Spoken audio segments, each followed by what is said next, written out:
अपनी गाड़ी को मन बना चुके हो कि स्क्रैप करवानी है, क्योंकि जो सरकार के नियम है उनकी वजह से, तो आप थोड़ा खुश हो सकते हो, क्योंकि इस पे एक न्यूज़ निकल के आई है जो कि तो और अगर ये चीज़ है कि गाड़ी प्रदूषण कर रही है, तो अगर वो 0.5 भी ऊपर नीचे हो रहा है ना, और उसको एक मौका दे दो, दो मौका दे दो, एक दो चांस देने के बाद भी, तो उसको स्क्रैप कर दो। लेकिन ये रूल बेकार है कि अब जिसने इतनी मेहनत से अगर गाड़ी खरीदी है, तो बंदे की 15 साल पूरे ही होते, गाड़ी का इतना आजकल इतनी अच्छी टेक्नोलॉजी है, तो इतने इंजन अच्छे रिफाइंड हो गए हैं कि गाड़ी का कुछ नहीं बिगड़ता है। 15 साल भी हो जाए, इंजन बहुत अच्छे काम करते हैं।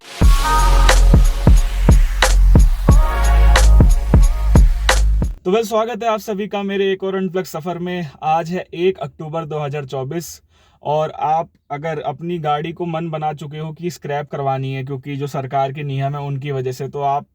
थोड़ा खुश हो सकते हो, क्योंकि इस पे एक न्यूज़ निकल के आई है जो कि अभी रिसेंटली मीटिंग हुई थी। इसमें क्या कहते हैं, सियाम की मीटिंग हुई थी, जो हमारी ऑर्गेनाइजेशन है, society of Indian automobile manufacturers करके है। तो वहाँ पे मीटिंग हुई थी, तो उसमें जो मोर्थ के जो सेक्रेटरी हैं श्री अनुराग जैन जी, तो उन्होंने यही बात बोली है वहाँ पे, और डिस्कशन भी हुआ है कि हम जो पुरानी जो व्हीकल है उनके ऊपर स्क्रैप पॉलिसी पे एक नया अमेंडमेंट ला सकते हैं। और विचार चल रहा है इसके ऊपर कि जो मेनली जो 15 साल हो जाते हैं जिन व्हीकल को, जो स्क्रैप में चले जाते हैं या स्क्रैप में देना पड़ता है, क्योंकि दिल्ली एनसीआर में तो ये रूल और भी ज़्यादा सख्त है, और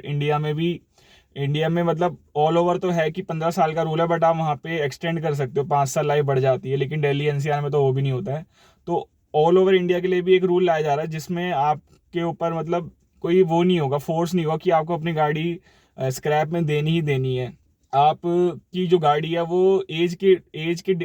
फैक्टर पे डिपेंड नहीं करेगी कि आपके 15 साल हो गए हैं तो आपकी गाड़ी स्क्रैप में जानी चाहिए। तो उसी पे विचार चल रहा है, और शायद बहुत जल्दी हमको खुशखबरी भी मिल सकती है इस बारे में कि हमारी जो गाड़ी है उसको फिटनेस के आधार पे टेस्ट किया जाएगा, कि अगर हमारी गाड़ी प्रदूषण कर रही है तो तभी उसको स्क्रैप में देने का विचार है। कि ऐसे नहीं कि हमारी गाड़ी एकदम फर्स्ट क्लास एकदम अच्छे से मेंटेन्ड है, कोई पोल्यूशन नहीं कर रही है, और आप 15 साल हो गए हो तो उसको स्क्रैप में डाल रहे हो। तो ये चीज़ भी सही नहीं है, इसलिए सरकार भी अच्छा है इस बारे में सोच रही है आगे कि लोगों की थोड़ी हेल्प हो जाएगी इसमें। इसलिए मेरा भी यही ओपिनियन, और बहुत से लोग कितने ओपिनियन देते हैं इस पर कि नहीं, 15 साल वाला रूल ख़त्म करना चाहिए, और गाड़ी की एज पे मेनली फैक्टर डिपेंड होना चाहिए कि आपकी गाड़ी कितना प्रदूषण कर रही है। तो और अगर ये चीज़ है कि गाड़ी प्रदूषण कर रही है, तो अगर वो 0.5 भी ऊपर नीचे हो रहा है ना, और उसको एक मौका दे दो, दो मौका दे दो कि वो अपनी गाड़ी की सर्विस करा के ले आएगा, सुधार कर ले। अगर वो नहीं कर पाता है, तो बेशक उसकी गाड़ी 15 साल भी नहीं हुए ना, उससे पहले ही अगर वो प्रदूषण कर रही है, एक दो चांस देने के बाद भी, तो उसको स्क्रैप कर दो।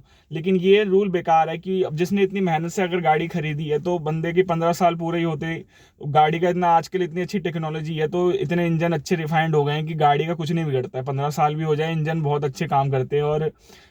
कोई पोल्यूशन नहीं करते हैं। और जो एजेंसी अभी पोल्यूशन चेक करती है, वो भी भाई इधर 50-50 का मामला है, कि हमें पता है कि कैसे पोल्यूशन, अगर नई सर्टिफिकेट पास होता तो पोल्यूशन कैसे बन जाता, सर्टिफिकेट मिल जाता बहुत तरीके से। तो इसलिए सरकार इस पर विचार कर रही है कि एक प्रॉपर जो सेंटर होते हैं, जो जहाँ पे अच्छे से गाड़ी का फिटनेस टेस्ट होगी कि ये पास कर रही है कि नहीं कर रही है, उसके हिसाब से आपकी गाड़ी को देखा जाएगा कि ये स्क्रैप में जानी चाहिए कि नहीं जानी चाहिए। जो कि बहुत जल्दी शायद हमें खुशखबरी भी मिलेगी इस बारे में कि हमारी सरकार इस बारे में विचार कर रही है। बाकी जो बेचने वाली बात है कि डीलरों के पास, एक तो सरकार पे ये भी शायद प्रेशर रहता होगा कहीं ना कहीं से कि जो डीलर वाली साइड में कितने 75,000 करोड़ रुपए का जो स्टॉक है ना, वो जमा हो रखा है। जब पहले बीच में जब कोरोना का टाइम आ गया, तो सेमीकंडक्टर की कोई वो शॉर्टेज हो रही थी, उस वजह से गाड़ी की शॉर्टेज हो गई थी, और डिमांड ज़्यादा थी, और गाड़ियाँ इतनी सप्लाई नहीं कर पा रही थी कंपनी। लेकिन अब लोगों की डिमांड कम हो गई है, तो फिर सप्लाई बहुत सारी हो गई है, तो जो स्टॉक यार्ड है डीलर की, उसमें 75,000 करोड़ का जो स्टॉक है वो भी जमा हुआ है। तो उसको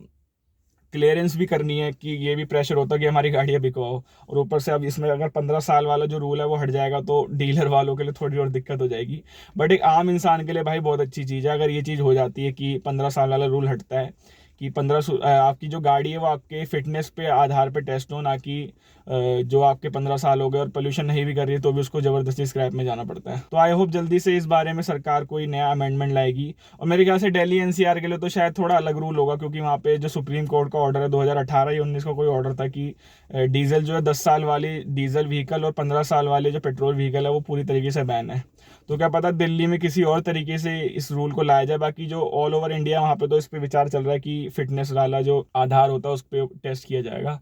तो ठीक है भाई, आप भी अपनी कमेंट सेक्शन में राय बताना कि आपको क्या लगता है इस बारे में, और किस हिसाब से ये रूल सरकार लाएगी, क्या क्या इसमें उनके पॉइंट्स होंगे कि ये चीज़ ऐसे होनी चाहिए, ये चीज़ ऐसे होनी चाहिए। तो आप भी बताइए, अपना ओपिनियन दीजिए कि आपको क्या चीज़ सही लगती है। तो देखता हूँ मैं नेक्स्ट वीडियो, और कौन से आपको मैं अपडेट देता रहूँगा इस चैनल पे कि क्या क्या ऑटोमोबाइल में आ रहा है, और बहुत सारी चीज़ें आती रहेंगी आगे। तो सब्सक्राइब कर देना इस चैनल को अगर आप मेरी जर्नी के साथ जुड़ना चाहते हो, इस चैनल के साथ जुड़ना चाहते हो, ऑटोमोबाइल से रिलेटेड कंटेंट देखना चाहोगे, व्लॉगिंग से रिलेटेड देखना चाहोगे, तो जरूर सब्सक्राइब बटन को हिट करके जाना। मिलता हूँ मैं आपको किसी और नेक्स्ट वीडियो में। And at the last, always remember, dare to live the life you always wanted. Bye bye.